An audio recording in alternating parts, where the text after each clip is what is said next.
Allahu Allahu Allahu Allah Allahu Allahu Allahu Allah والعاقبة للمتقين والصلاة والسلام على سيد المرسلين نبينا محمد وعلى آله وصحبه أجمعين. اللهم صل على محمد وعلى آل محمد كما صليت على إبراهيم وعلى آل إبراهيم إنك حميد مجيد.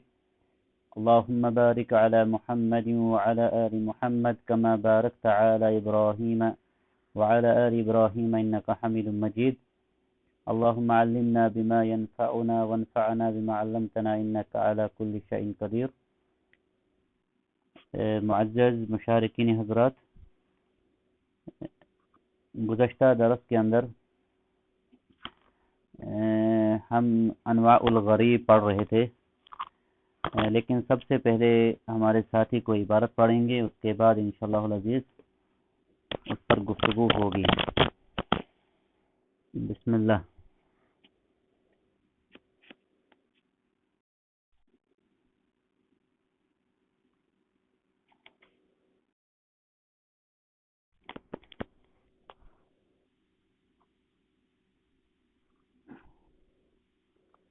پڑھیے بسم اللہ. کوئی ایک ساتھی.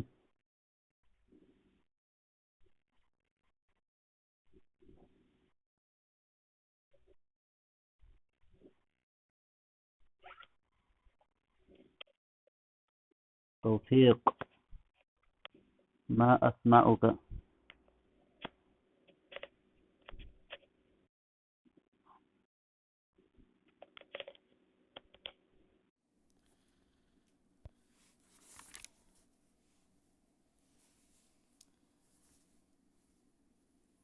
جو پچھلے درس کے اندر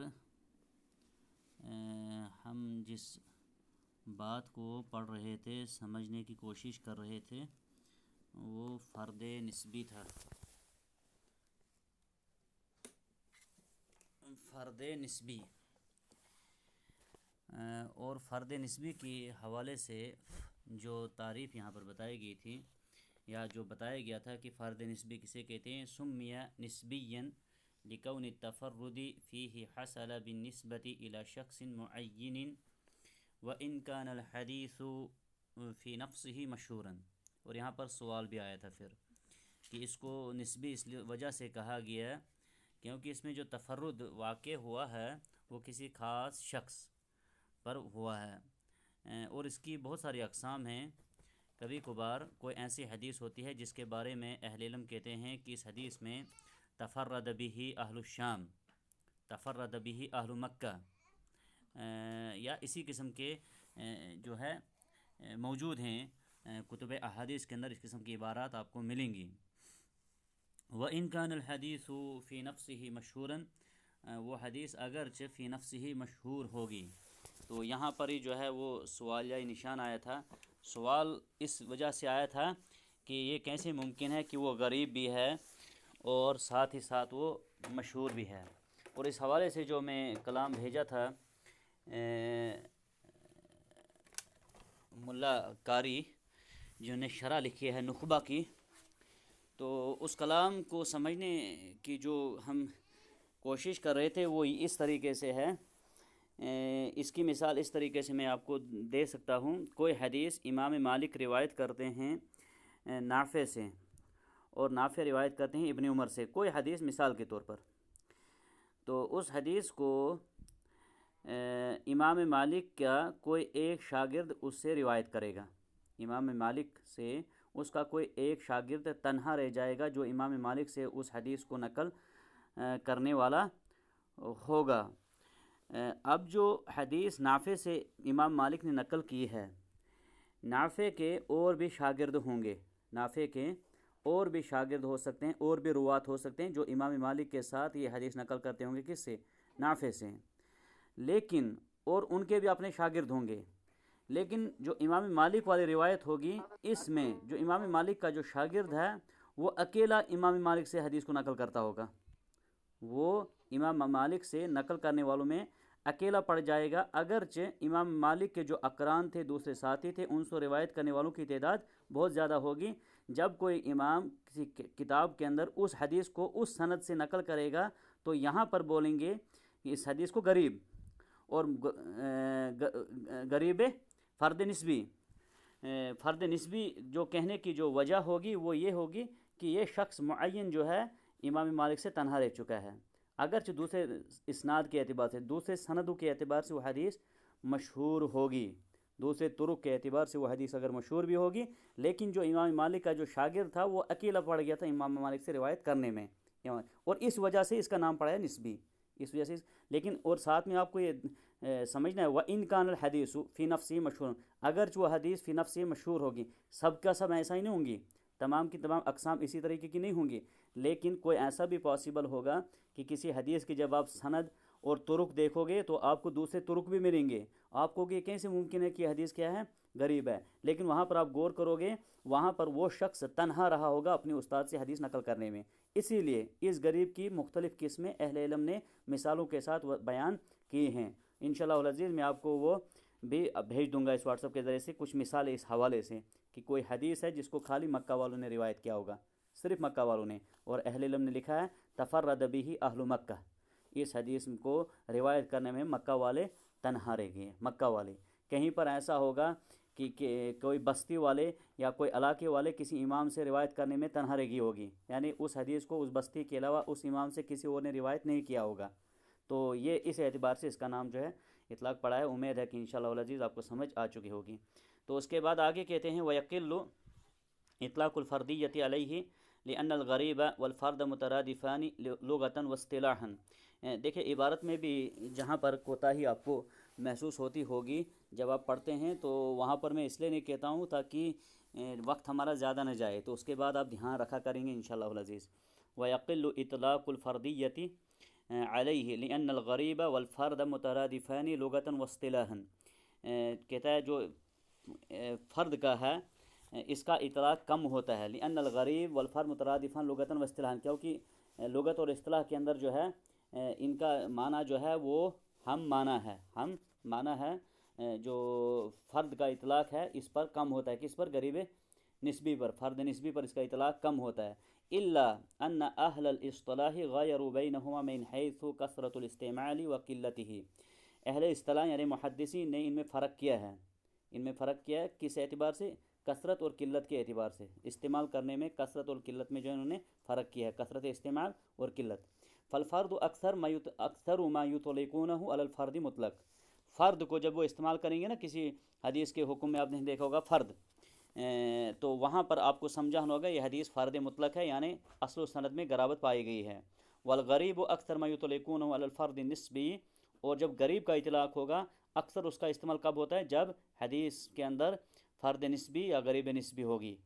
یہ قسم ہوگی، اس قسم پر اطلاق زیادہ غریب کا ہوگا، ھذا حدیث غریب۔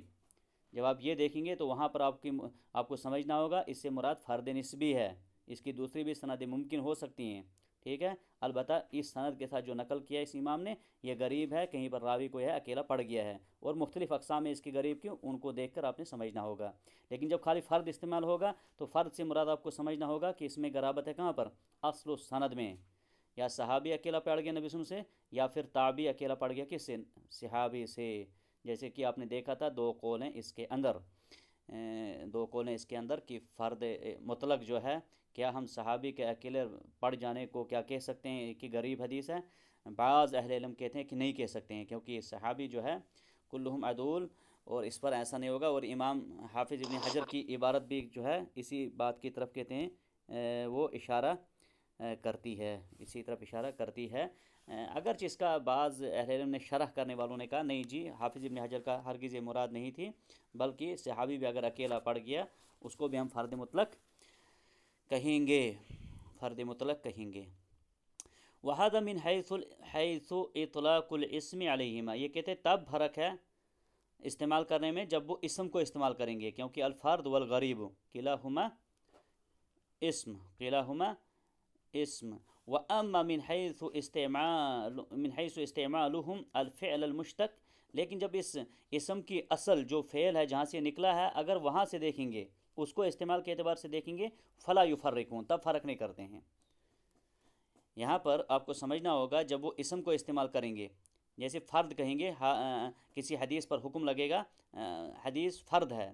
تو وہاں پر آپ کہیں گے کہ فرد مطلق ہے مراد یہاں پر۔ غریب استعمال کریں گے تو آپ کہیں گے کہ فرد نسبی ہے۔ لیکن اگر اس اسم کو ہٹا کر فعل کو استعمال کریں گے فلا یفرقون، تب محدثین اس میں فرق نہیں کرتے ہیں۔ فیقول فی المطلق والنسبی، دونوں کے لیے تب کہتے ہیں تفرد به فلان او اقرب به فلان، یعنی اس فرد مطلق کے لیے بھی کہہ سکتے ہیں تفرد به فلان اقرب به فلان، اور فرد نسبی بھی کے لیے بھی کہہ سکتے ہیں تفرد به فلان او اقرب به فلان وغیرہ۔ تو اس میں اس وقت فرق نہیں ہوگا، کیونکہ یہاں پر سمجھ آ جائے گی، عبارت بالکل واضح ہوگی، عبارت بالکل واضح ہوگی۔ وقریب من ھذا اختلافهم فی المنقطع والمرسل، کہتے ہیں یہ اسی قسم کا اختلاف ہے جو اس کے اندر نوعیت ہے اختلاف کی، جس کو بعض لوگ نہیں سمجھتے ہیں۔ اس اختلاف کی نوعیت اسی کے قریب ملتی جلتی ہے جیسے منقطع اور مرسل میں اختلاف ہے۔ حل ہما متغایران او لا، کیا یہ دونوں الگ الگ ہیں کہ یا ایک ہی چیز ہیں؟ جو منقطع اور جو مرسل ہے،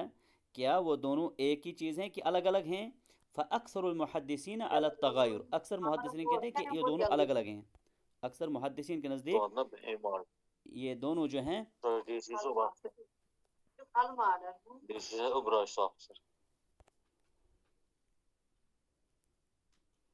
ایڈمن صاحب